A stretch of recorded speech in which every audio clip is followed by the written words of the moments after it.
The dust cloud rose from the hoofbeats of Sarah Bennett's mare as she pushed the animal harder than she should have, tears streaming down her face and mixing with the grit of the Arizona Territory desert, creating muddy trails across her sunburned cheeks as she fled from the doctor's office in Tombstone like the devil himself was chasing her.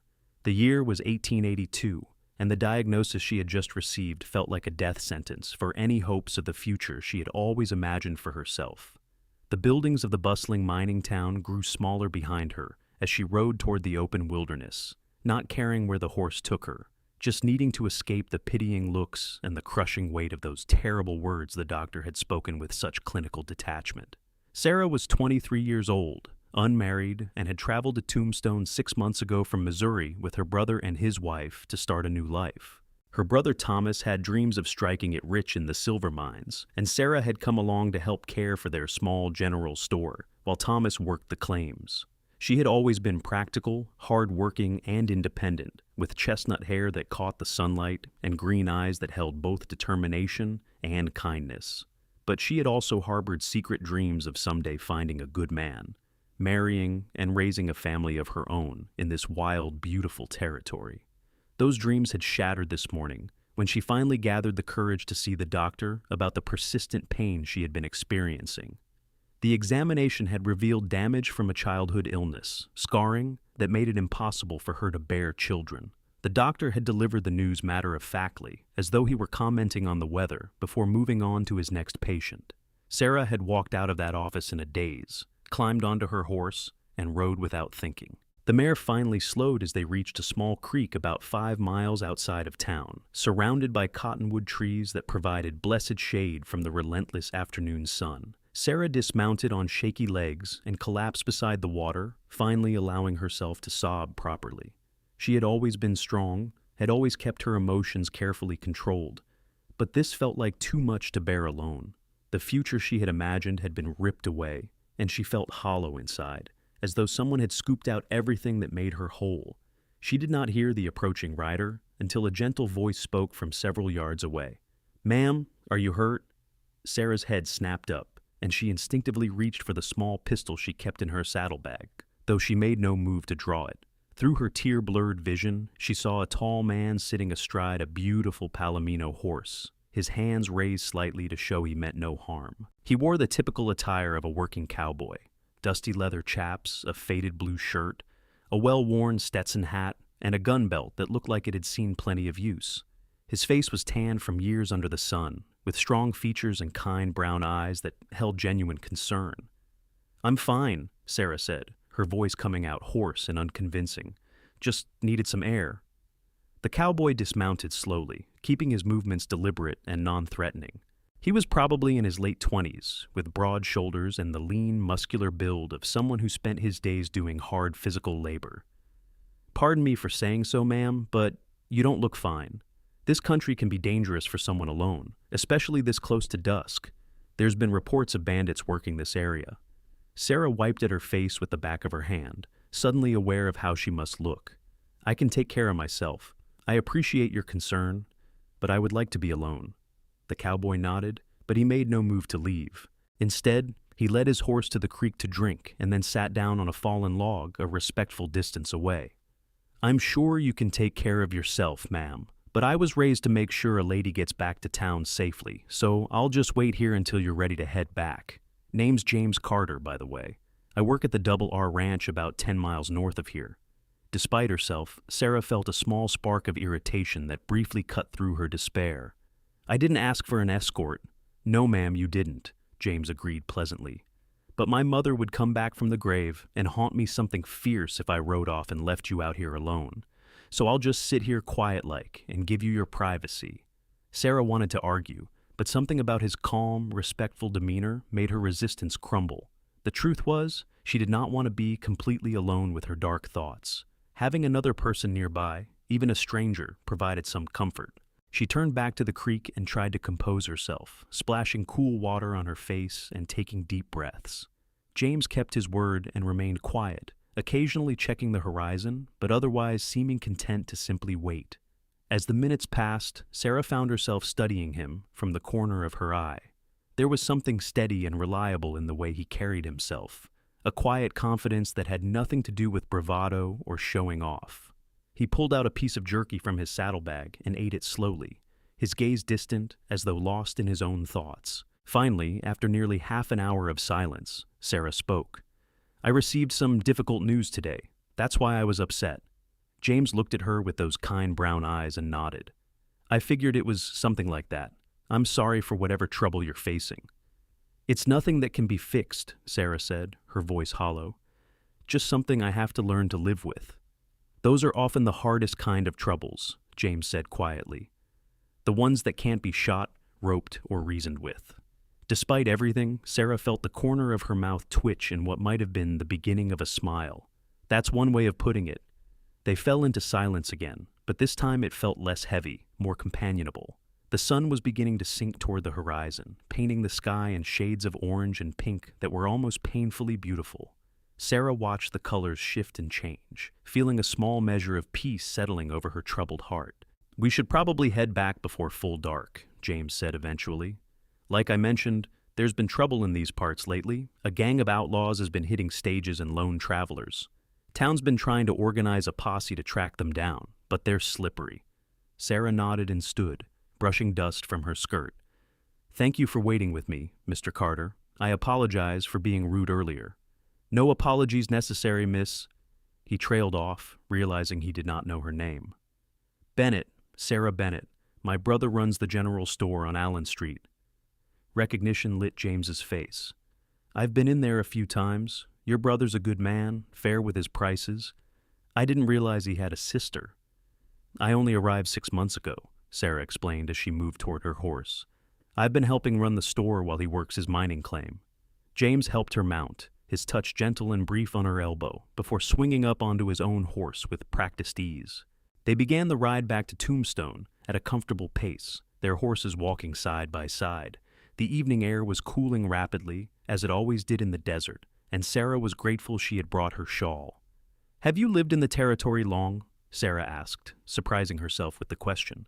She normally was not one for small talk with strangers, but something about James put her at ease. "Most of my life," James replied. "My parents brought me out here when I was just a boy, around 1860. My father wanted to start a ranch, but he passed away before he could make that dream come true. I've been working as a cowhand ever since, saving up money with the hope of buying my own spread someday." "I'm sorry about your father," Sarah said softly. "Thank you. It was a long time ago, but I still miss him. He was a good man, taught me everything I know about horses and cattle. My mother passed 5 years back from fever, so now it's just me." Sarah heard the loneliness in his voice and recognized it because it mirrored her own. "Do you have any siblings?" "Had a younger sister, but she died the same time as my mother. Same fever took them both." James's voice was quiet but steady. "What about you? Just you and your brother?" "Yes. Our parents died when I was 16, cholera outbreak back in Missouri. Thomas was already of age, so he became my guardian. He's 7 years older than me. He married his wife Martha 3 years ago, and she's been good to me. That's actually why I went to the doctor today." Sarah had not meant to say that last part, and she immediately wished she could take it back. But James did not press her for details, which she appreciated more than she could say.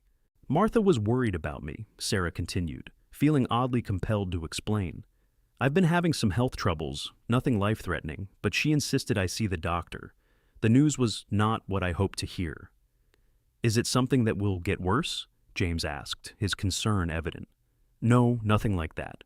I'll be perfectly healthy and fine. It's just that certain things I wanted for my future won't be possible now."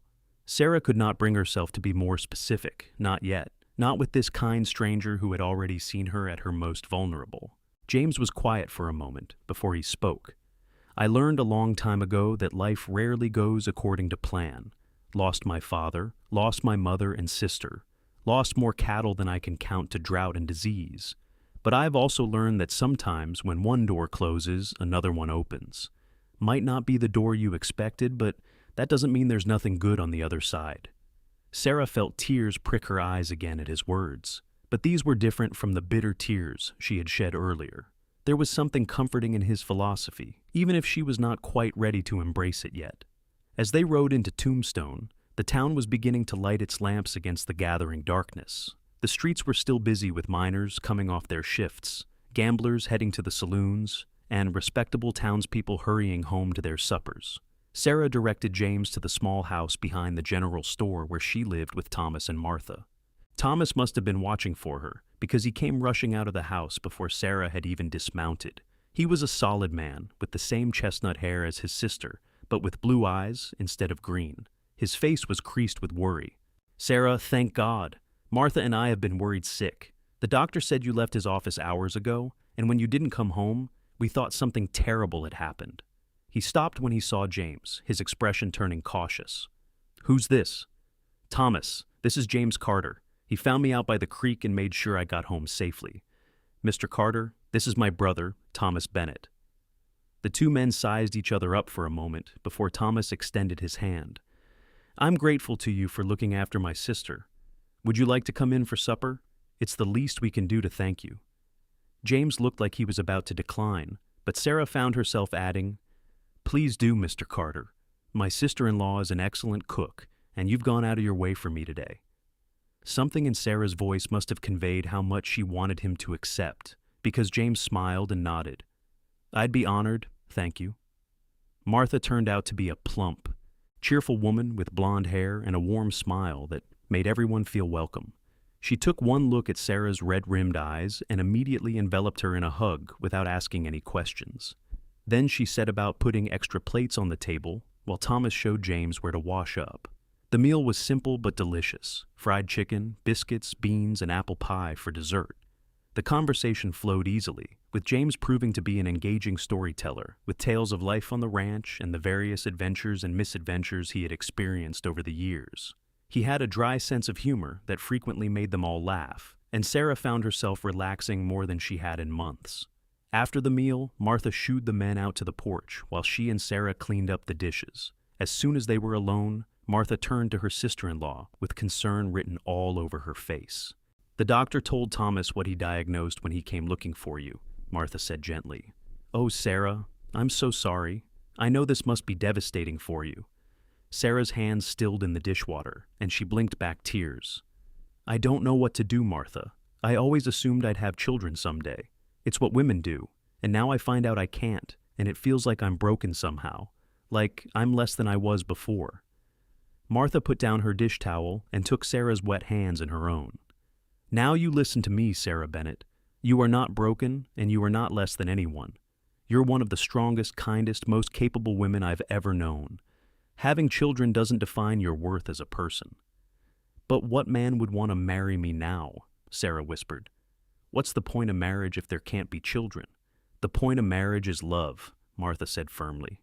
"It's about finding someone who sees all of you, the good and the difficult parts, and chooses to walk through life by your side. Yes, children are a blessing, but they're not the only blessing, and there are other ways to build a family if that's what you want." Sarah wanted to believe her, but the pain was too fresh, the wound too raw.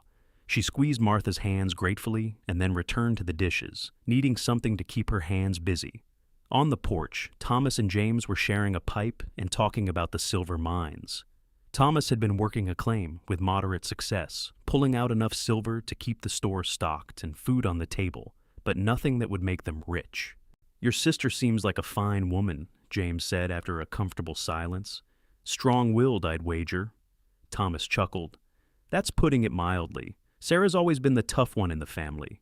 When our parents died, she was the one who held us together. I was falling apart, but she just squared her shoulders and did what needed to be done. She helped me court Martha, helped plan the wedding, and then decided she needed a fresh start somewhere new. That's why she came out here with us." "The news from the doctor must have hit her hard then," James said carefully. Thomas shot him a sharp look. "She told you about that?" "Not the specifics, just that it was something that changed her future plans. I didn't pry." Thomas relaxed slightly. "I don't know if Sarah would want me discussing her private business, but seeing as you helped her today, I suppose you deserve to know. The doctor told her she can't have children due to damage from an illness when she was young. For a woman like Sarah, who has always dreamed of having a family, it's a crushing blow." James was quiet for a long moment, staring out at the darkened street. "That's a heavy burden to carry." "It is," Thomas agreed. and I don't know how to help her through it. Martha's trying, but Sarah's always been one to keep her pain private. The women emerged from the house then, and Sarah walked James to his horse. The street was quieter now, with most of the town settling in for the night. The air had turned cool and crisp, and overhead the stars were beginning to appear in the vast desert sky. "Thank you again for today," Sarah said. "You didn't have to stay with me, but I'm glad you did." James settled his hat on his head and looked down at her with those kind brown eyes. "I'm glad I could help, even if it was just by sitting quietly. I hope things get easier for you, Miss Bennett. Please call me Sarah. Only if you call me James." Sarah smiled, a real smile this time. "All right, James, will you come by the store sometime? I'd like to repay your kindness properly." "You already have with that fine meal," James said. "But I do need to pick up supplies next week, so I'll make sure to stop by then." He tipped his hat, mounted his horse, and rode off into the night. Sarah watched him go, feeling something she had not expected to feel today, a small spark of hope. Over the next 2 weeks, Sarah threw herself into her work at the general store with renewed determination. She reorganized the inventory, created a more efficient system for tracking orders, and even convinced Thomas to expand their selection of fabric and sewing supplies to attract more female customers. The work kept her hands and mind busy, which helped keep the dark thoughts at bay, though they still crept in during quiet moments. James stopped by the store twice during that time. The first visit was brief, just to pick up coffee and ammunition for the ranch, but they chatted easily while Sarah wrapped his purchases. The second visit was longer. He arrived late in the afternoon when the store was quiet, and they ended up talking for nearly an hour about everything from books they had read to their opinions on the ongoing conflicts with Apache raiders in the territory. Sarah found herself looking forward to his visits, watching the door a little too eagerly whenever the bell chimed. There was something about James that made her feel comfortable, safe in a way she had not felt with anyone outside her family. He treated her like a whole person, not like someone to be pitied or handled delicately because of her condition. On his third visit, James arrived with a proposal that surprised her. The Double R is having a barn dance this Saturday night to celebrate the end of the spring roundup. It's nothing fancy, just music and dancing and plenty of food. I was wondering if you'd like to come as my guest. Sarah's first instinct was to say no. She was not ready to be courted, not ready to let herself hope for something she was sure could never work out. But when she looked into James's earnest face, she found herself nodding instead. "I'd like that very much." James's smile could have lit up the whole store. "I'll pick you up around 6 on Saturday then." After he left, Martha came out from the back room where she had been pretending not to eavesdrop. "That cowboy is sweet on you," she announced with a knowing smile. "He's just being friendly," Sarah protested, but she could feel heat rising in her cheeks. "Friendly doesn't ride 15 miles out of his way to invite someone to a dance," Martha said. "And you like him too, I can tell." "It doesn't matter whether I like him," Sarah said, her voice dropping. "Once he knows about my condition, he'll lose interest fast enough. What man wants a wife who can't give him children?" Martha's expression turned stern. "You don't know that, and you won't know unless you give him a chance. Besides, you deserve happiness, Sarah. Don't deny yourself that because you're afraid of being hurt." Sarah wanted to argue, but deep down she knew Martha was right. She was afraid, terrified of letting herself care for someone, only to see disappointment and rejection in their eyes when they learned the truth. But she was also tired of feeling hollow inside, and James made her feel alive in a way she had not experienced in a long time. Saturday arrived with perfect weather, clear skies, warm sunshine, and a gentle breeze that kept the heat from being oppressive. Sarah spent hours getting ready, trying on 3 different dresses before settling on a green cotton one that brought out the color of her eyes. Martha helped her pin up her hair in a becoming style and loaned her a pretty shawl for when the evening turned cool. James arrived promptly at 6, looking handsome in clean clothes and with his hair freshly combed. He had borrowed a buggy from the ranch for the occasion, which would be more comfortable than riding horseback. The admiration in his eyes when he saw Sarah made her feel beautiful in a way she had not felt in years. The ride to the Double R Ranch was pleasant, filled with easy conversation and laughter. James pointed out various landmarks along the way and told her stories about the ranch and the men who worked there. The ranch itself was impressive, with a large main house, several barns and outbuildings, and vast pastures where cattle grazed peacefully in the fading light. The barn had been cleaned out and decorated with lanterns and wildflowers for the dance. A small group of musicians was already playing lively tunes on a fiddle, guitar, and harmonica. Cowboys and their ladies were arriving from all over the area, dressed in their finest and ready to celebrate. James introduced Sarah to so many people that she quickly lost track of names, but everyone was friendly and welcoming. The ranch owner, Robert Reynolds, was a gruff but kind older man who thanked Sarah for coming and told James to make sure she had a good time. His wife, a gracious woman named Eleanor, immediately took Sarah under her wing and introduced her to the other ranch wives. When the dancing started, James proved to be surprisingly light on his feet. He guided Sarah through reels and waltzes with confidence, his hand warm and steady on her waist. Sarah had not danced in years, but she found the steps coming back to her naturally, and she could not remember the last time she had laughed so much. During a break in the music, James led her outside for some fresh air. They walked away from the noise and light of the barn, toward a fence overlooking a pasture where horses grazed peacefully in the moonlight. The sky was spectacular, filled with more stars than Sarah had ever seen, stretching from horizon to horizon in a glittering canopy. "Thank you for tonight," Sarah said softly. "I can't remember when I've enjoyed myself more." "The pleasure's all mine," James replied. "You're easy to be with, Sarah, easy to talk to, easy to laugh with. I hope you don't mind me saying so, but I've been thinking about you a lot these past few weeks." Sarah's heart began to beat faster. "I've been thinking about you too."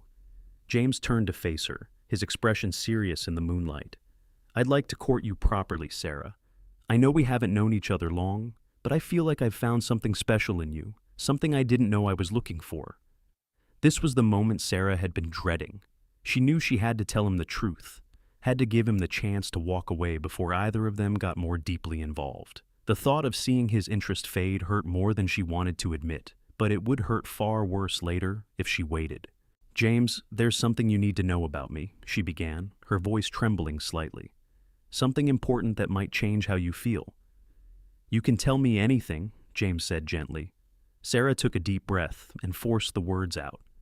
"A few weeks ago, I went to the doctor because I was having some pain. He examined me and told me that I have damage from a childhood illness. The result is that I can never have children. Never, James. It's not possible."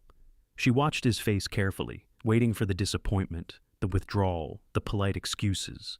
But instead, James just looked at her with the same warm regard he had shown all evening. "Is that what's been weighing on you?" he asked quietly. "Yes. I understand if this changes things between us. What man wants a woman who can't give him a family?" James was quiet for a long moment, and Sarah felt her heart sinking with each second of silence. But then he reached out and gently took her hand in his. "Sarah, look at me."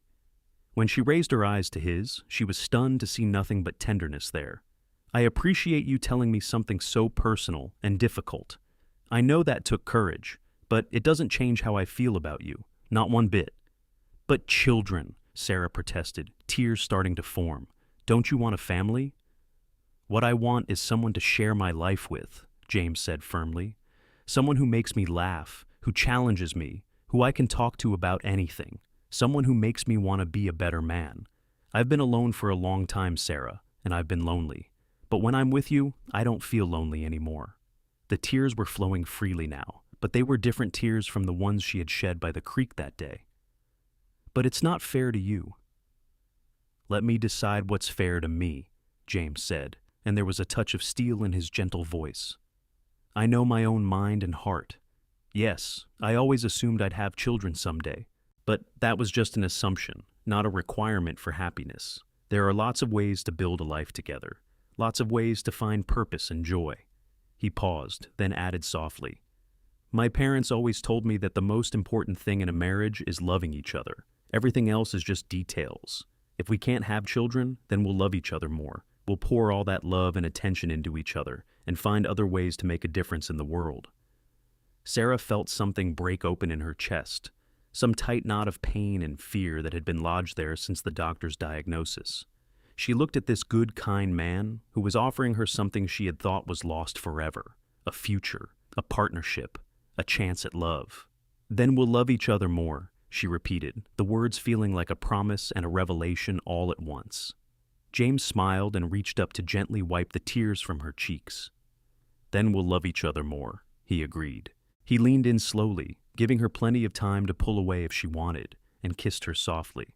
It was Sarah's first kiss, and it felt like coming home and setting out on an adventure all at the same time. When they finally pulled apart, both of them were smiling. They returned to the dance with their hands linked, and Sarah felt like she was floating. The rest of the evening passed in a blur of music, laughter, and stolen glances. When James took her home that night, he kissed her again on her doorstep and promised to come by the store the next day. True to his word, James appeared at the general store the following afternoon. From that day forward, he visited whenever his work at the ranch allowed, which was at least 3 or 4 times a week.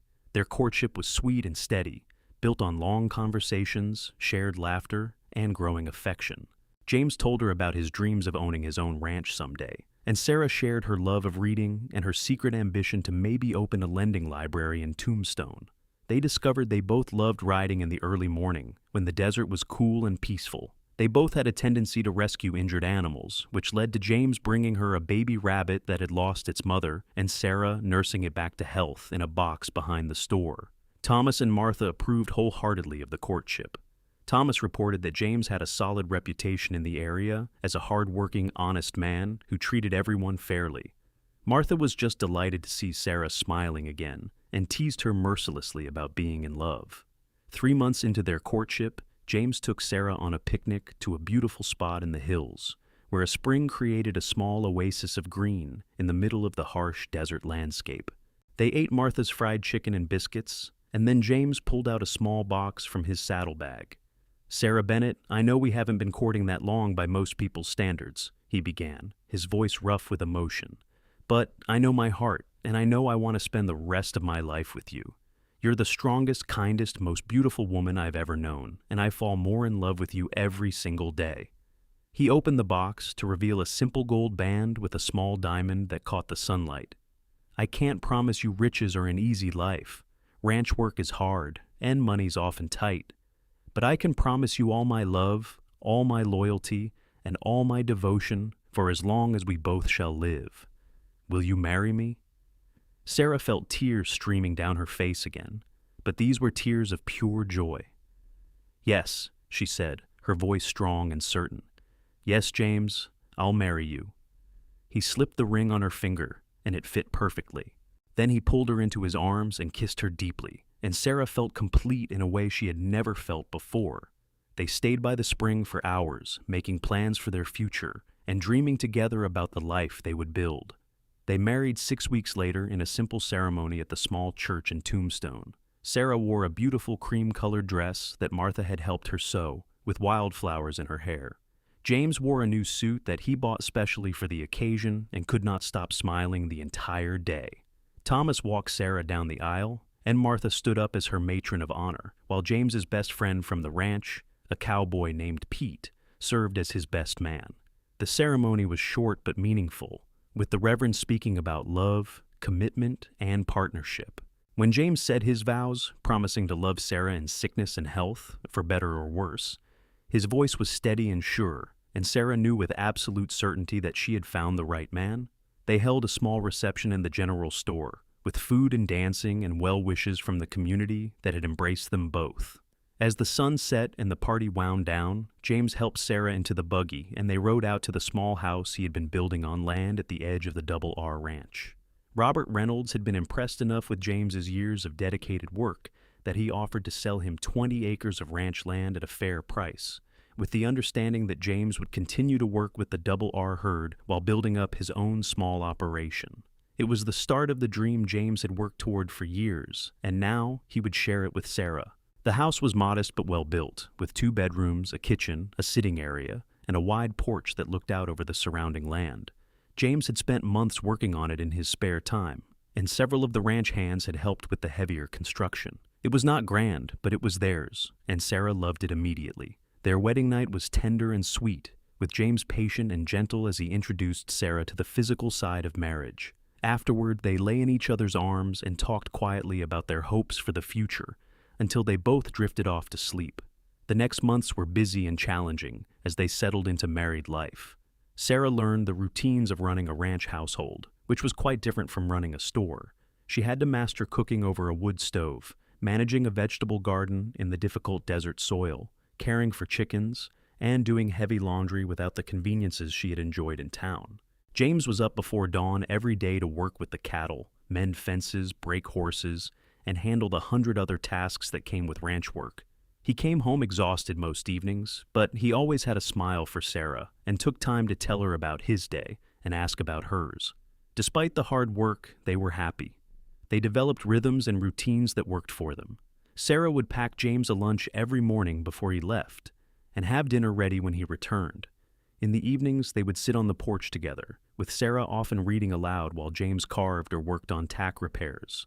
On Sundays, they would ride into town for church services and have dinner with Thomas and Martha. Sarah also began to find her place in the small community of ranch families in the area. She helped Eleanor Reynolds organize a sewing circle that met once a month, where the ranch wives would work on quilts and other projects while sharing news and supporting each other.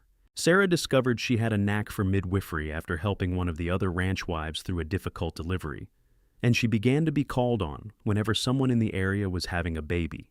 This aspect of her new life was bittersweet. Sarah was honored to help bring new lives into the world and felt a deep satisfaction in using her skills to help other women. But it also reminded her of what she could not have, especially when she would hand a newborn baby to its glowing mother and feel that sharp pang of loss. James seemed to sense when those moments were particularly hard for her.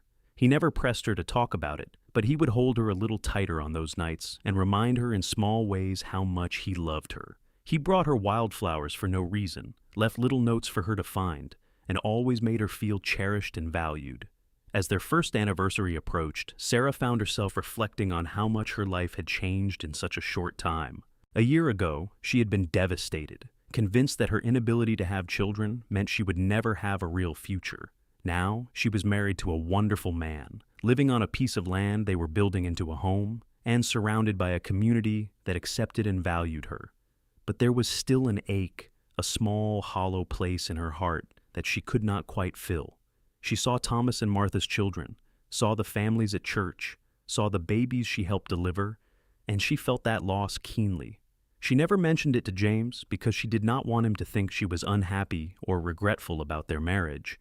But the sadness was always there, lurking beneath the surface of her contentment. One day in late summer, about 14 months after their wedding, Sarah was in town picking up supplies when she overheard a conversation at the general store. Two women were discussing a terrible situation.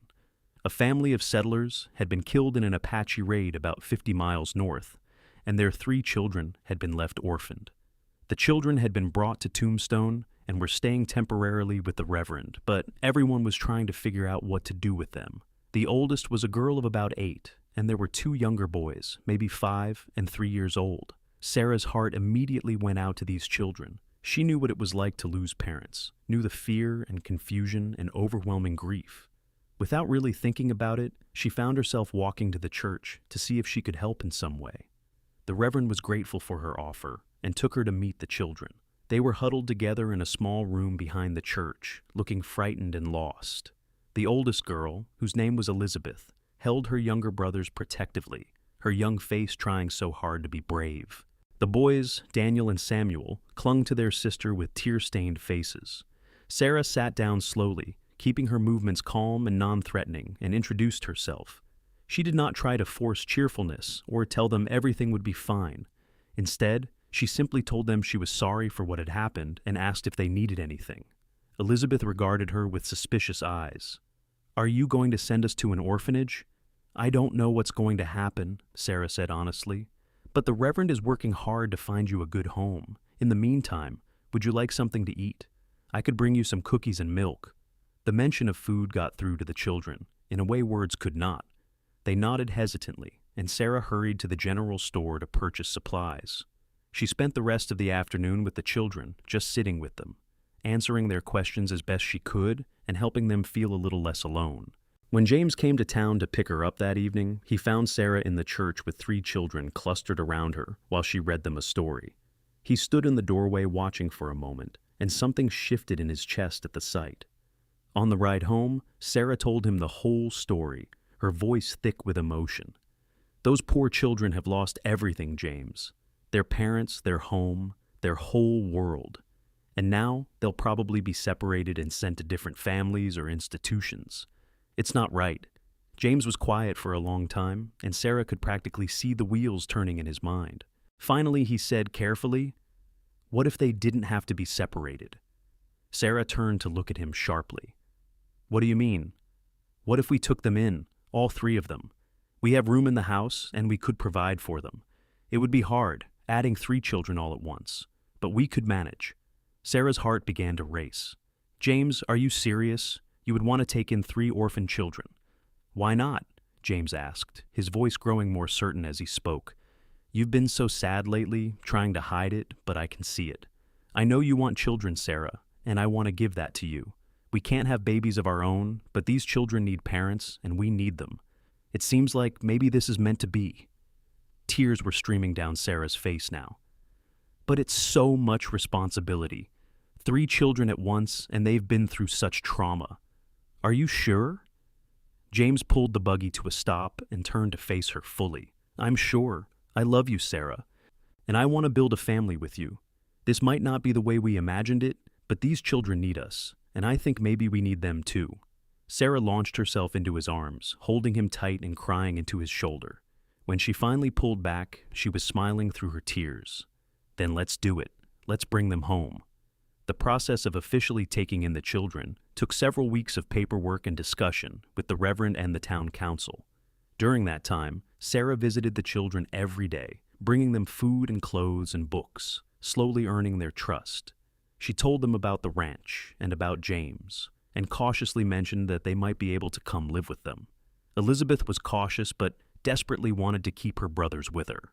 Daniel, the 5-year-old, was sweet and quiet, still in shock from losing his parents. Samuel, at 3, was young enough to adapt more easily and quickly grew attached to Sarah, calling her the nice lady and asking when they could see the horses.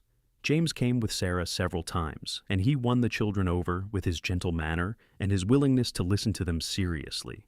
He taught Daniel how to carve a simple wooden whistle and promised Elizabeth that he would teach her to ride if she came to live with them. He carried Samuel on his shoulders and made the little boy giggle for the first time since the tragedy.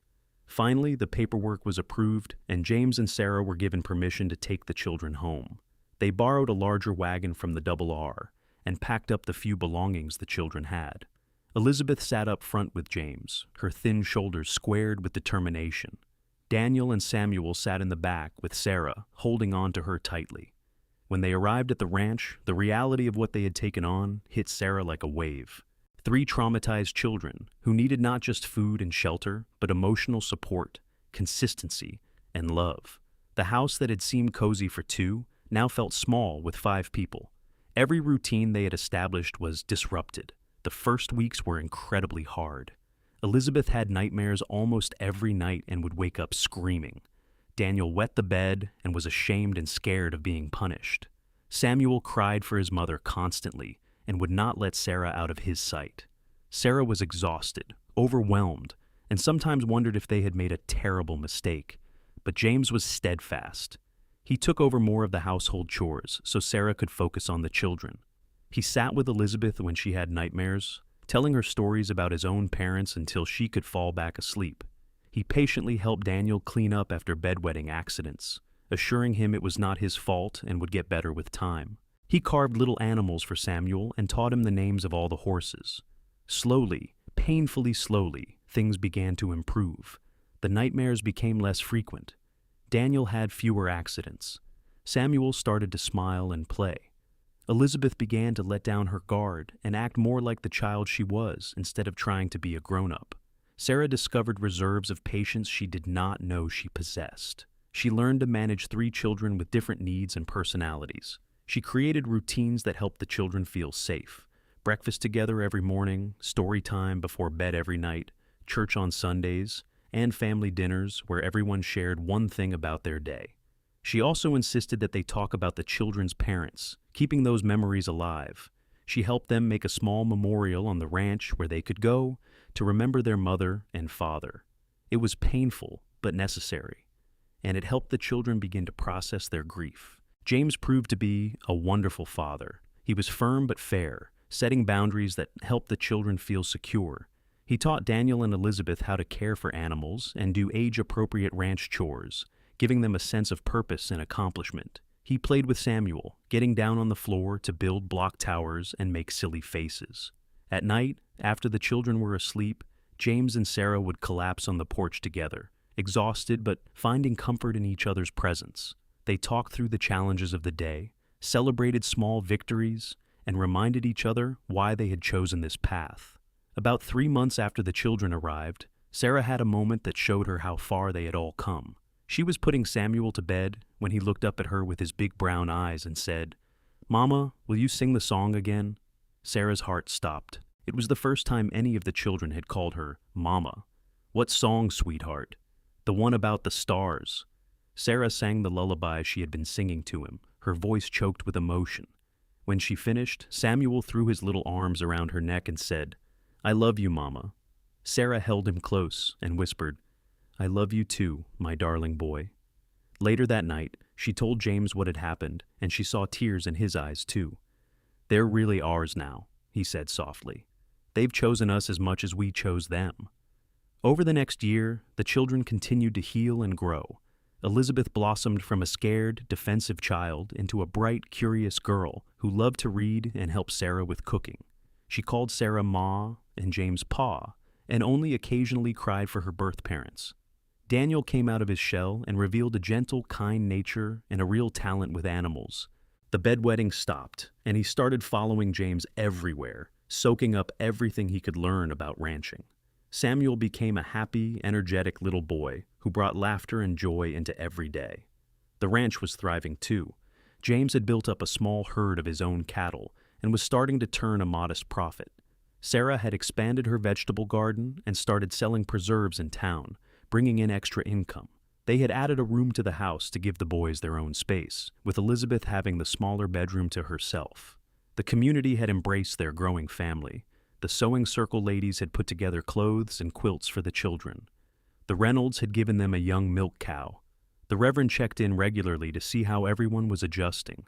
On a crisp autumn evening, about 2 years after the children had come to live with them, the family sat together on the porch watching the sunset. Elizabeth was reading aloud from a book, while Daniel carved a piece of wood with intense concentration, copying James's technique. Samuel was curled up in Sarah's lap, drowsy from a day of playing hard.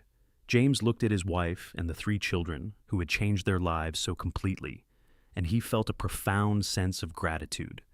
This was not the family he had imagined when he was younger, but it was perfect in its own way. Sarah caught his eye and smiled, and in that smile he saw the same contentment he felt. She mouthed the words, "I love you," and he returned them silently. That night, after the children were in bed, Sarah and James sat together on their porch swing, wrapped in a blanket against the cooling air. "Do you remember what you said to me that night at the barn dance?" Sarah asked.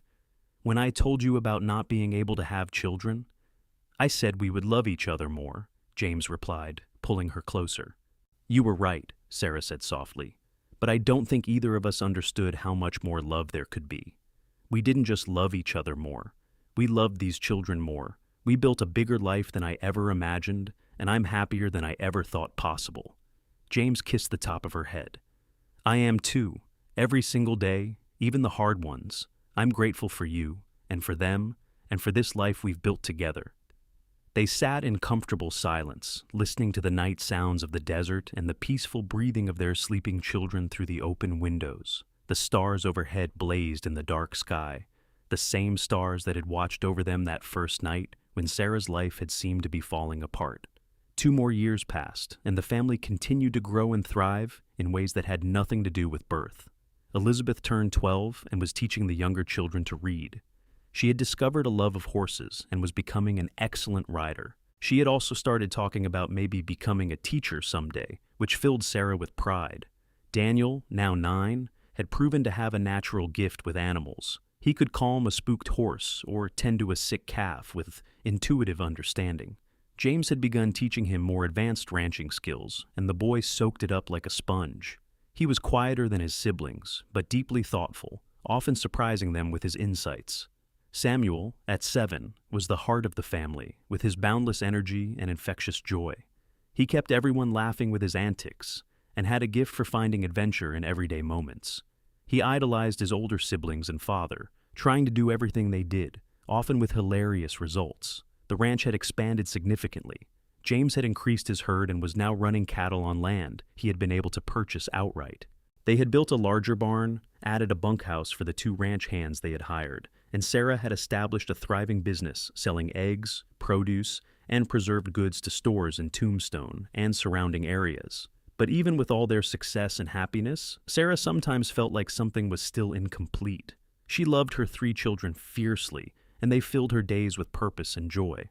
But occasionally, she would see Martha's children, who had been babies when she had come to Tombstone, but were now growing youngsters, or she would deliver another baby, and she would feel that old ache. She never mentioned it to James because she felt guilty even having those feelings. They had been given so much, had built such a beautiful family, and she did not want him to think she was ungrateful or that their children were not enough.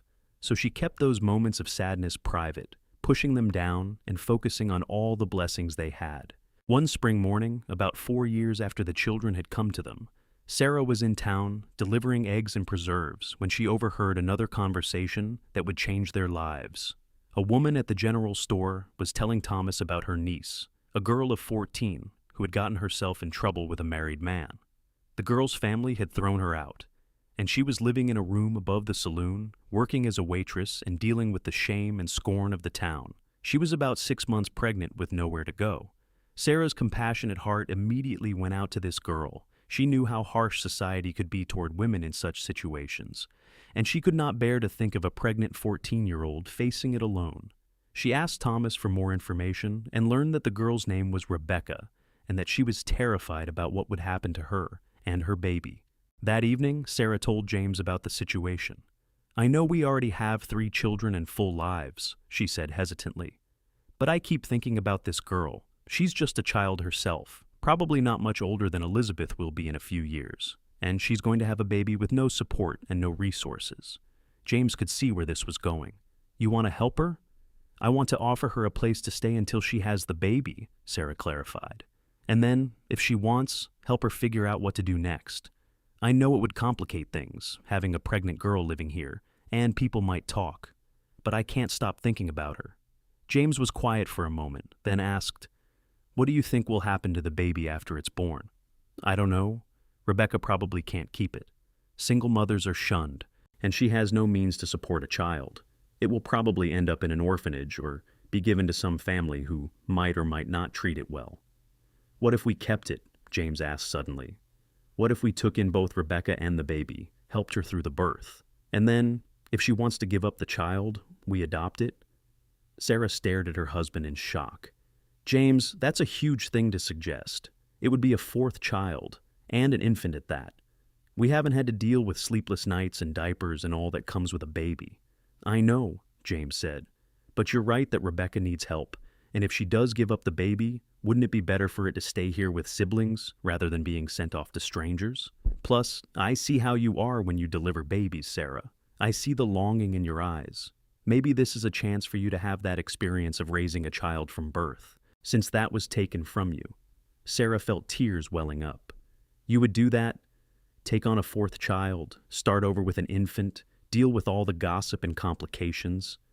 "I'd do anything for you," James said simply, "and for any child who needs a home. We have room, we have love to give, and we have experience now. Let's talk to the children and see how they feel about it." The children surprised them by being enthusiastically in favor of the idea.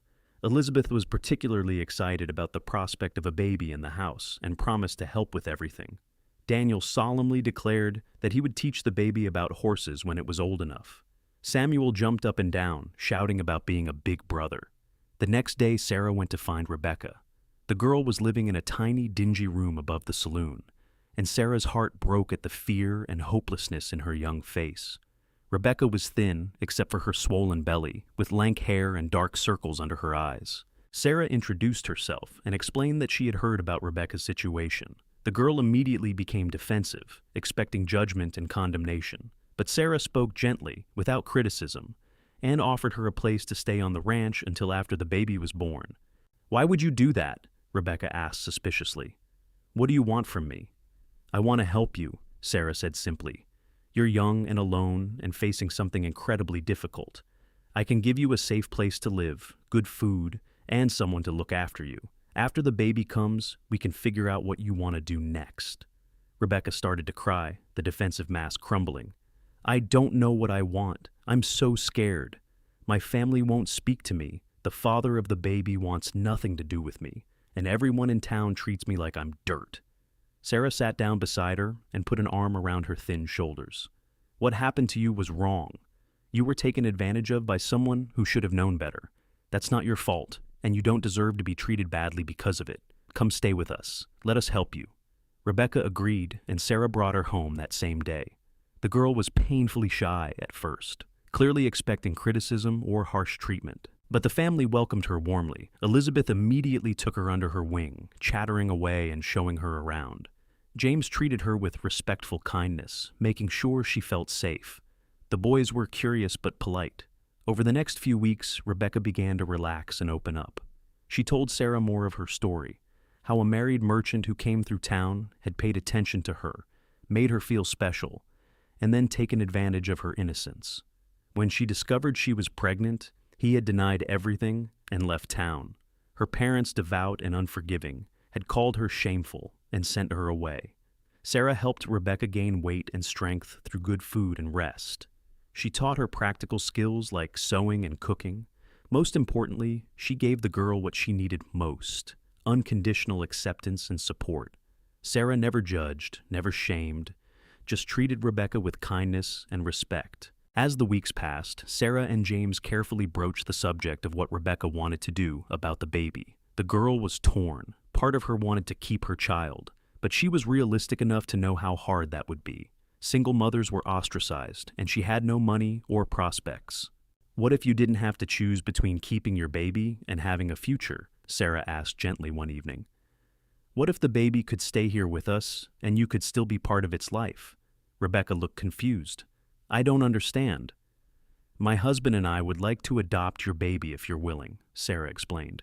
"You could stay here with us for as long as you want, help raise the child, be like an older sister to it.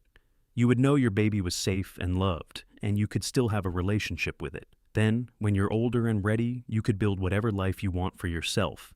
Rebecca stared at her in disbelief. "You would do that? Take my baby and let me stay too?" "If that's what you want," Sarah confirmed. "We want to give you options, Rebecca. This is your choice, no pressure either way." The girl thought about it for several days. Finally, she came to Sarah with her decision. "I want you to adopt my baby," she said, tears streaming down her face. "I love it already, but I want it to have a good life with a real family. And I want to stay if you'll have me, at least until I'm older and can figure out what to do with my life." Sarah hugged her tightly. "We'll have you for as long as you want to stay." Rebecca went into labor on a hot July afternoon, about 2 weeks before the baby was expected. Sarah had delivered many babies by now, but this one felt different because it would be her child. She coached Rebecca through the contractions, kept her calm, and finally, after several hours of labor, helped deliver a healthy baby boy. When Sarah placed the infant in Rebecca's arms, both women were crying. Rebecca held her son for a long time, memorizing his face, whispering to him. Then, with shaking hands, she passed him to Sarah. "Take care of him," she whispered. "Love him for me." "I will," Sarah promised. "Always." They named him Thomas James Carter, after Sarah's brother and her husband. Tommy, as they immediately started calling him, was a beautiful baby with dark hair and blue eyes that would eventually turn brown. He had strong lungs and made his presence known right from the start. The whole family fell in love with him instantly. Elizabeth was thrilled to help with the baby care, learning to change diapers and warm bottles under Sarah's guidance. Daniel was fascinated by how small Tommy was and treated him with gentle reverence. Samuel was excited to no longer be the baby of the family. Rebecca stayed on the ranch and helped care for Tommy, but she was careful to let Sarah and James be his parents. It was a delicate balance, but it worked because everyone involved prioritized what was best for the baby. Rebecca was like an aunt or older sister, loving Tommy but not confusing him about who his parents were. Having an infant in the house was exhausting. Sarah had forgotten how demanding babies could be, with their constant needs and sleepless nights. But it was also magical. She got to experience all the firsts she had thought she would never have. The first smile, the first laugh, the first time Tommy rolled over and then crawled and eventually took his first wobbly steps. James was completely smitten with his youngest son. He would get up in the night to walk with Tommy when he was colicky, sing to him in his deep, off-key voice, and carry him around the ranch introducing him to all the animals. As Tommy grew from an infant to a toddler, he proved to be a happy, energetic child who brought endless joy to the household. He adored his older siblings and followed them everywhere his chubby legs could carry him. He called Rebecca Becca and seemed to understand instinctively that she occupied a special place in the family. Rebecca herself flourished in the loving environment of the Carter household. She filled out, her hair regained its shine, and the haunted look left her eyes. She helped Sarah with the household work and the preserves business, proving to have a good head for numbers. She also started attending the town school, having missed out on much education. At 16, she was older than the other students, but the teacher recognized her intelligence and worked with her privately. When Tommy was 2 years old, another opportunity came their way. The orphan train came through Tombstone, carrying children from the crowded East Coast cities to be placed with families in the West. Sarah and James went to see if there were any children who needed homes, thinking perhaps they might take in one more. They found 2 children who broke their hearts, twin girls, 4 years old, who clung to each other desperately and cried whenever anyone tried to separate them. Many families wanted to take one twin, but not both, and the girls were terrified of being split apart. Sarah and James looked at each other and knew what they were going to do. They took both girls home. Emma and Grace were identical, with blonde curls and blue eyes, and they were so traumatized from losing their mother and being sent west that they barely spoke. It took months of patient love and consistency before the twins began to feel secure. They shared everything, finishing each other's sentences and refusing to be apart even for a moment. Sarah and James did not try to force them to be more independent, understanding that their bond with each other was what helped them feel safe. Elizabeth, now a mature 15-year-old, took the twins under her wing like little dolls. Daniel and Samuel treated them with protective big brother care. Tommy, at 2, was fascinated by having playmates closer to his age. And Rebecca proved to be wonderful with the girls, patient and gentle in a way that came from understanding what it felt like to be scared and alone. The house that had once held just Sarah and James now bustled with 7 children, ranging from age 4 to 15. It was chaotic, loud, exhausting, and absolutely full of love. Sarah sometimes felt like she was running a small school and ranch combined. There were meals to cook for 9 people, clothes to wash and mend, injuries to bandage, disputes to settle, lessons to oversee, and about 1,000 other tasks every single day. She fell into bed exhausted every night, but she had never been happier. The hollow place in her heart was completely filled. She had the family she had dreamed of, just not in the way she had imagined. Every child had come to them through loss and pain, and every child had brought immeasurable joy. James expanded the house again, adding another bedroom and a larger kitchen. He hired more hands to help with the ranch work because he needed more time to be with his family. The ranch continued to prosper, but James's priorities had shifted. Making money was important, but it was not as important as being present for his children's lives. On their 7th wedding anniversary, Sarah and James escaped for a rare evening alone. They rode out to the spot where James had proposed, bringing a picnic dinner and a blanket. The spring was still there, the water still cool and clear, and the stars still blazed overhead. They lay on the blanket together, holding hands and looking up at the vast sky. "Do you remember what I said to you that night at the barn dance?" James asked, echoing the conversation they had had years before. "That we would love each other more," Sarah replied, smiling in the darkness. "I had no idea how much more was possible," James said softly. "How much love 7 children would bring into our lives. How much joy could come from opening our home and our hearts." Sarah rolled onto her side to look at her husband's face in the moonlight. "You gave me everything I thought I had lost. When the doctor told me I couldn't have children, I felt like my life was over before it had really begun. But you showed me there were other ways, other paths to the family I wanted. We found it together," James corrected. "Every step of the way, we decided together. And I want you to know that I have never, not for one single moment, regretted anything. Not the hard work, not the sleepless nights, not the financial strain of raising 7 children. Every bit of it has been worth it. Sarah kissed him deeply, pouring all her love and gratitude into that kiss. When they finally pulled apart, she said, "I love you, James Carter, more than I could ever express in words. I love you too, Sarah Carter, more than all the stars in the sky." They stayed at the spring until late, talking and dreaming as they had on the night he proposed. They talked about the future, about what would happen as their children grew up and eventually left to build lives of their own. They talked about growing old together on the ranch they had built. They talked about all the ways their love had multiplied and expanded to encompass not just each other, but their whole unexpected family. The years continued to pass, and the Carter household evolved as the children grew.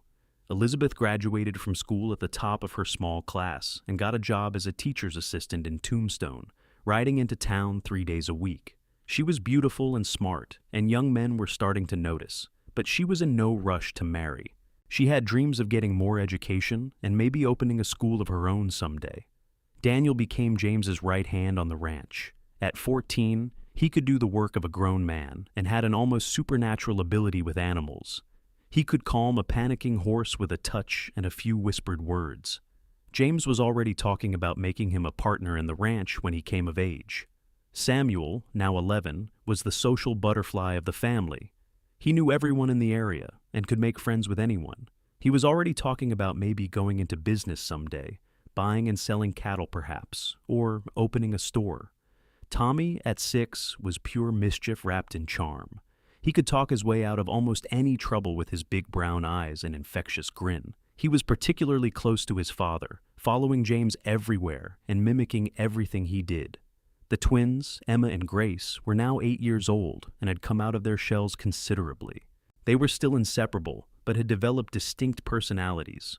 Emma was the bolder one, always ready for adventure, while Grace was more cautious and thoughtful. They both loved helping Sarah in the garden and with the cooking. Rebecca, now 19, had blossomed into a confident young woman. She had completed her education and was helping Sarah run the preserves business, which had grown significantly. She handled the accounting and sales, freeing Sarah to focus on production. She had several young men interested in courting her, but she was careful and choosy, determined not to make the same mistake twice.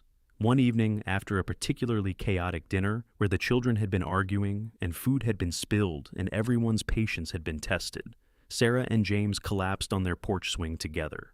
"Sometimes I miss the quiet," Sarah admitted with a tired laugh.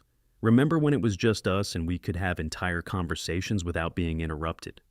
"Vaguely," James replied, grinning, "but I wouldn't trade this chaos for anything." "Neither would I," Sarah agreed. She leaned her head on his shoulder and sighed contentedly. "We built something amazing, didn't we?" "We did. And we're not done yet. These children are going to go out into the world and do incredible things, and it will be because we gave them a foundation of love and security." From inside the house, they could hear Elizabeth reading a story to the younger children, her voice clear and expressive. Daniel's deeper voice chimed in occasionally with comments. There was laughter and the sound of little feet running across the floor. "Do you ever wonder what would have happened if we hadn't met that day by the creek?" Sarah asked quietly. "Sometimes," James admitted, "but I don't think fate or God or whatever you want to call it would have let us miss each other. I think we were meant to find each other, meant to build this family together." "Then we'll love each other more," Sarah murmured, repeating the words that had become their family motto. "Then we'll love each other more," James echoed, kissing the top of her head. 2 more years passed, bringing changes and challenges as the children continued to grow. Elizabeth, at 19, announced that she was engaged to a young teacher from a nearby town, a serious, kind young man named William who treated her like she hung the moon. The wedding was planned for the following spring, and Sarah threw herself into preparations, thrilled that her oldest daughter had found such a good match. Daniel, at 16, was now officially a partner in the ranch, and James had the papers drawn up to make it legal. The boy had earned it with his hard work and dedication, and James wanted him to know he had a future there. Daniel was also showing interest in a rancher's daughter from the next property over, a sensible girl named Lucy, who could ride and rope as well as any cowboy.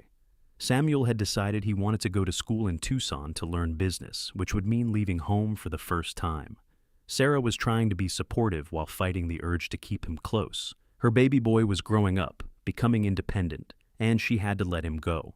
Rebecca had finally accepted the courtship of a young lawyer who had moved to Tombstone, a man named David who knew about her past and did not care. He loved her for who she was, not who she had been, and he was respectful and patient. They were talking about getting married, and Rebecca was cautiously happy. Tommy, now 8, was excelling in school and showing signs of being the scholar of the family. He loved books almost as much as he loved horses, and Sarah often found him reading under a tree when he was supposed to be doing chores. The twins had started taking piano lessons from a woman in town and showed real talent. They would practice duets together, and their music filled the house with beauty. They talked about maybe performing at church events or social gatherings. On a warm October evening, the whole family gathered for a special dinner. Elizabeth and William were there. Rebecca had brought David, and even Lucy had been invited as Daniel's guest. The table was crowded and loud, with multiple conversations happening at once and plenty of laughter. Sarah looked around at all the faces she loved and felt her heart swell with gratitude. This was her family, built from broken pieces and held together with love. Every person at this table had come to them through some kind of loss or pain, but together they had created something beautiful and whole. After dinner, James stood up and clinked his glass to get everyone's attention. "I want to make a toast," he announced, "to this family, which has grown in ways Sarah and I never imagined. To our children, every single one of you who have brought more joy into our lives than we ever thought possible, and especially to my wife, whose open heart and generous spirit made all of this possible." "Here, here!" everyone chorused, raising their glasses. Sarah felt tears streaming down her face, but they were happy tears. "I want to say something too," she said, standing up beside her husband. "When I was 23 years old, I received news that devastated me. I was told I could never have children, and I thought my life was over. But then I met a cowboy who taught me that love could take many forms and that family could be built in many ways." She paused and looked at each of her children in turn. "Elizabeth, Daniel, Samuel, you came to us through tragedy and taught us that love can heal even the deepest wounds. Tommy, you came to us through Rebecca's courage and sacrifice and showed us that families can be complicated and beautiful at the same time. Emma and Grace, you taught us that sometimes the greatest gifts come in pairs and that siblings' bonds are sacred." She turned to Rebecca. "And you, Rebecca, came to us as a frightened girl and grew into a strong, wonderful woman. You trusted us with your most precious gift, and you've become an essential part of this family." Sarah's voice was thick with emotion as she concluded. "I was told I couldn't have children, and I thought that meant I would never be a mother. But I was wrong. I am a mother 7 times over, and I wouldn't change a single thing about how we built this family. To all of you, I love you more than words can say." There was not a dry eye at the table. The children rushed to hug both their parents, and for several minutes, it was just a tangle of embraces and murmured, "I love yous." Finally, everyone settled back down, and Elizabeth raised her glass. "To Ma and Pa," she said, her voice steady despite her tears. "Thank you for choosing us, for loving us, for giving us a home and a future. We are who we are because of you." "To Ma and Pa," everyone echoed. That night, after everyone had gone home or to bed, Sarah and James stood on their porch looking out at the ranch that had become so much more than just land and buildings. It was a home, a sanctuary, a place where broken things were mended and lost souls were found. "We did it," Sarah said softly. "We built a family." "We did," James agreed, "and it's even better than anything I could have imagined." Sarah turned to look at her husband, this good, kind man who had seen past her perceived brokenness to the whole person underneath. His hair was starting to gray at the temples, and there were lines on his face from years of working in the sun, but to her he was as handsome as the day they met. "I love you, James Carter," she said. "Thank you for giving me everything I thought I had lost." James pulled her into his arms and held her close. "I love you too, Sarah Carter. Thank you for teaching me that love can multiply infinitely if you let it. Thank you for building this beautiful, chaotic, perfect family with me." They stood there in the darkness, holding each other and listening to the night sounds of the desert. Inside the house, their children slept safely. Around them, the ranch they had built together stood solid and enduring, and above them, the stars blazed in the vast Arizona sky, bearing witness to a love that had overcome obstacles and exceeded expectations. The story of Sarah and James Carter did not end there, of course. Life continued with all its ups and downs, its joys and sorrows. Elizabeth married William and eventually had 3 children of her own, making Sarah and James grandparents. Daniel married Lucy and took over more of the ranch operations as James gradually stepped back. Samuel went to business school and came back to open a successful freight company. Rebecca married David, and they moved to Phoenix, where she helped him with his law practice and raised 2 children. Tommy grew up to become a teacher like Elizabeth. The twins both married brothers from a neighboring ranch and lived happily. Through all of it, Sarah and James remained the center of their family, the foundation upon which everything else was built. They celebrated grandchildren, supported their children through challenges, and continued to open their home to anyone who needed help. As they grew older, they spent more time on their porch, watching sunsets and counting stars. They told stories about the early days, about how they met and how their family came together piece by piece. They marveled at how their initial inability to have biological children had led them to build something even more beautiful than they had imagined. On their 25th wedding anniversary, their children threw them a huge celebration. The ranch was filled with family and friends, with music and dancing and food. There were toasts and speeches, laughter, and happy tears. At one point, Sarah found herself standing alone for a moment, watching James dance with one of their granddaughters. She thought back to that terrible day when she had received the diagnosis that she could not have children, when she had fled into the desert believing her life was over. If someone had told her then what her future would actually hold, she never would have believed them. 7 children, multiple grandchildren, a thriving ranch, and a love story that had become legendary in their community. All of it had come from what she had initially seen as a tragedy. Elizabeth came to stand beside her mother, following her gaze. "What are you thinking about, Ma?" "I'm thinking about how strange and wonderful life is," Sarah replied. "How sometimes the worst moments lead to the best outcomes. How love can take forms you never expected." "You and Pa taught us all that," Elizabeth said, slipping her arm through her mother's. "You showed us that family is about choice and commitment and love, not just about blood. That's a gift you gave all of us." Sarah squeezed her daughter's arm, feeling that familiar swell of gratitude and joy. "You were the first," she said softly. "The first to teach us that we could be parents, that we could build a family in a different way. You took a chance on 2 strangers, and look what it became. You took a chance on 3 traumatized children," Elizabeth corrected. "That took courage, Ma. You and Pa could have lived a quiet, comfortable life, just the 2 of you. Instead, you opened your home and hearts to children who needed you. That changed everything, for us and for you."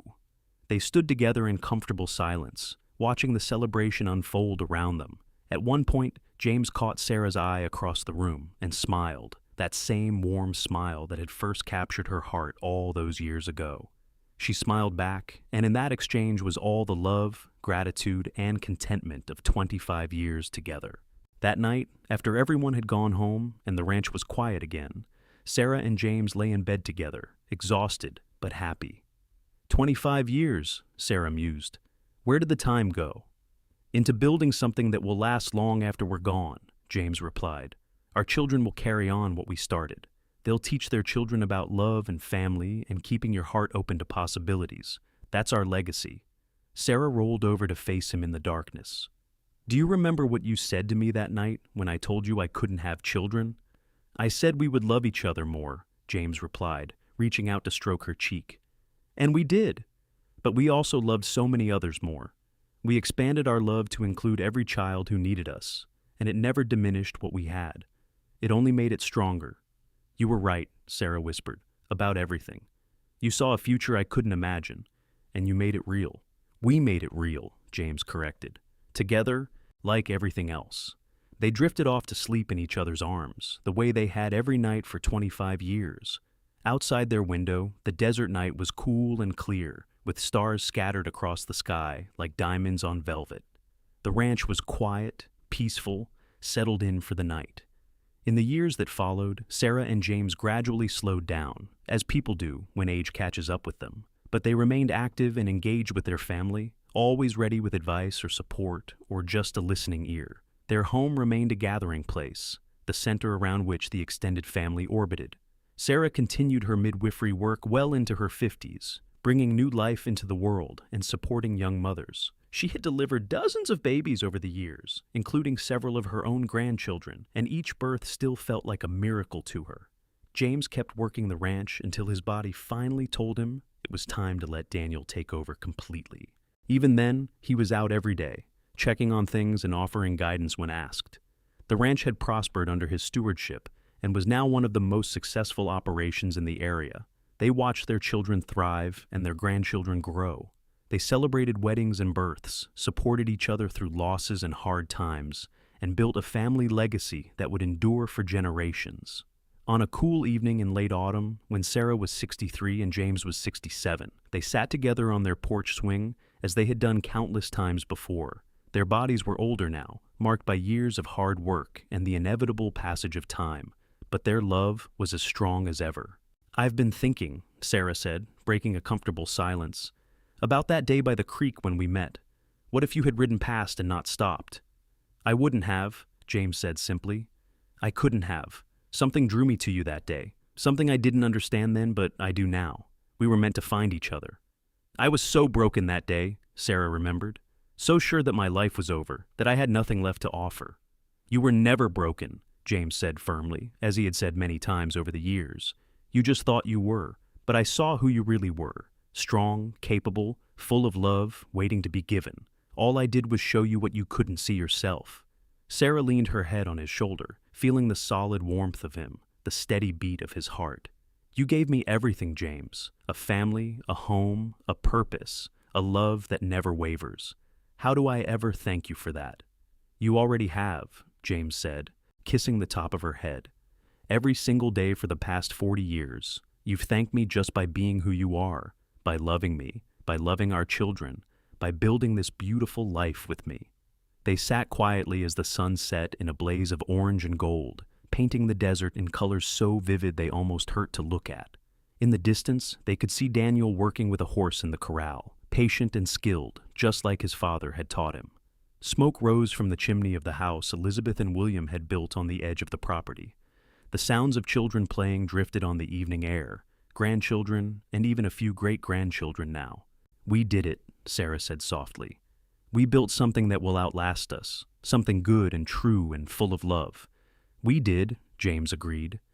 "And it all started because I couldn't have children," she said with tears, and the cowboy replied, "Then we'll love each other more." Sarah smiled, recognizing the story they had told so many times over the years, the story of how they met and how their family began. It had become part of their family mythology, passed down to children and grandchildren as a lesson about love and perseverance and keeping your heart open to possibilities. "Then we'll love each other more," Sarah repeated, the words feeling like a prayer and a promise and a summary of their entire life together.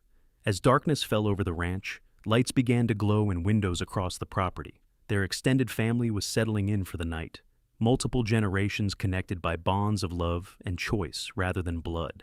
Every light represented someone who had been given a chance, someone who had been chosen, someone who belonged.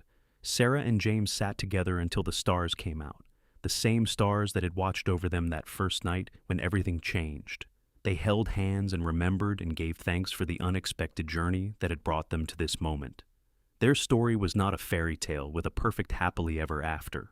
There had been hard times, struggles, losses, and disappointments along the way. Raising 7 children had been exhausting and sometimes overwhelming. Building a successful ranch had required backbreaking work and financial sacrifices. Growing old together meant watching bodies fail and capabilities diminish.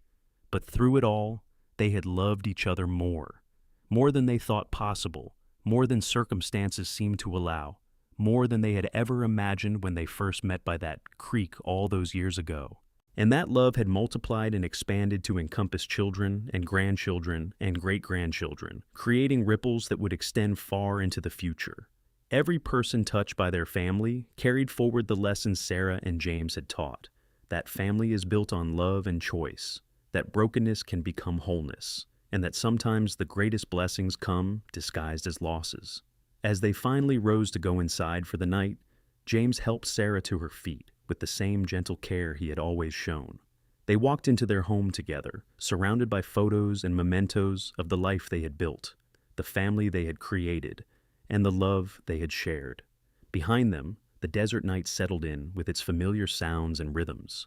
Above them, the stars continued their eternal dance across the sky, and around them, their family slept peacefully, secure in the knowledge that they were loved and chosen and valued.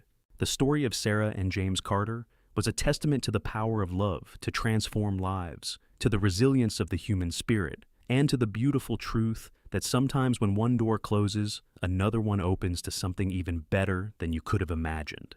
They had turned tragedy into triumph, loss into abundance, and despair into hope.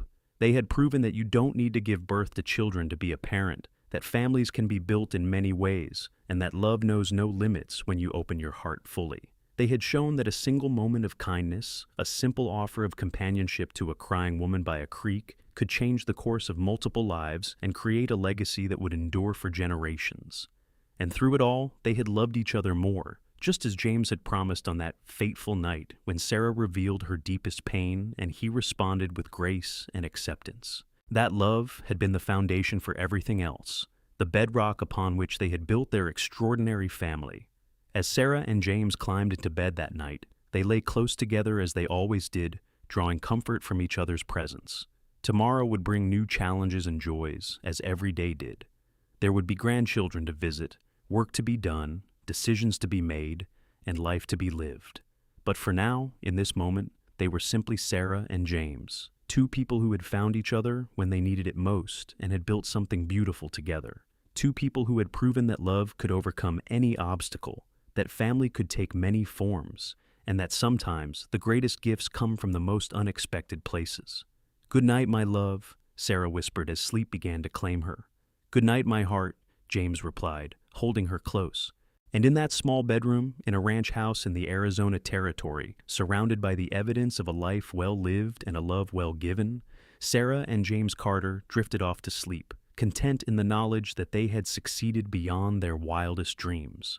They had loved each other more, and that love had changed the world, at least their corner of it, in ways both large and small. The stars shone down on the sleeping ranch, bearing witness to a love story that had started with tears and a cowboy's promise, and had grown into something magnificent and enduring. And somewhere in the vast universe, perhaps those stars smiled, knowing that love always finds a way, and that the human heart has infinite capacity for hope, healing, and happiness when given the chance. This was their story, the story of how "I can't have children," she said with tears, became "Then we'll love each other more," he replied, and how those simple words became the foundation for a family, a legacy, and a love that would echo through the generations, reminding everyone who heard it that there is always hope, always love, and always a way forward, no matter how dark the moment might seem.